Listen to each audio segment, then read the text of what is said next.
Hey, this is Ray's Radio. Today I'm going to be talking about embrace grieving when leaving a food behind. So, breaking up with foods isn't pretty. It's kind of like a breakup. So maybe you got a test done, a food sensitivity test done, and you learned about foods that are contributing to symptoms you have. But they're foods you love. Oh. So sometimes you act out, you lash out, you're like really sad. Why can't I eat that anymore? Other people can. And sometimes you go back to the foods. You're like, I don't care. Screw that. I'm going to eat whatever I want. And you go back to eating it over and over, even though it's harming you. Maybe you feel guilty. Sometimes it's frustrating and you can speak about that.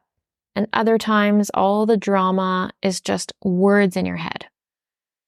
Sometimes it feels like you're an abandoned part of you, one that you haven't been in before. You can feel lost, homeless, like without your normalcy and familiarity of this food that you've had in your diet maybe your whole life. Sometimes you feel like you don't care anymore about leaving those foods behind. Pretend that everything's okay and eat them without concern, only to then have a flare-up of symptoms and then sit in guilt and remain angry at your decision. And you might watch yourself do that a few times, over and over again, for a long time. Sometimes you stubbornly avoid it strictly. You put the food in a timeout. Well, with regular implementation of knowing I can't eat that ever. You scold yourself for having thoughts about the food you can't have, and you hold yourself in this really, really high regard of a person that has willpower. Oh, all this is so messy, right?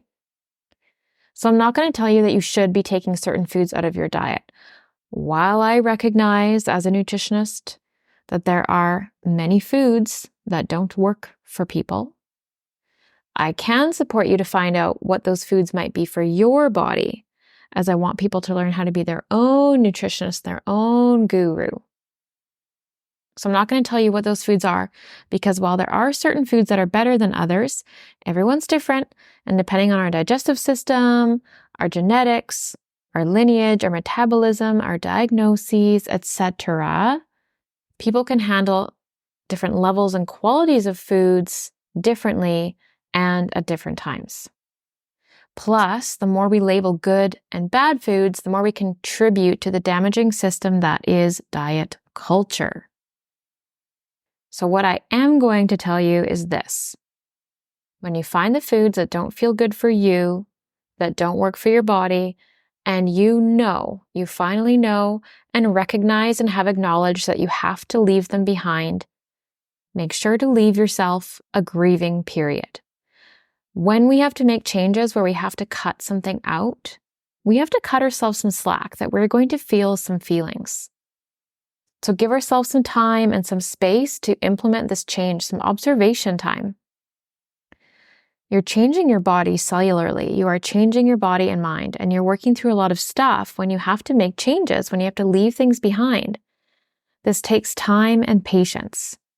Mindfulness is key. Once you've observed your grieving period, leaving the food behind can feel easier because it was a choice.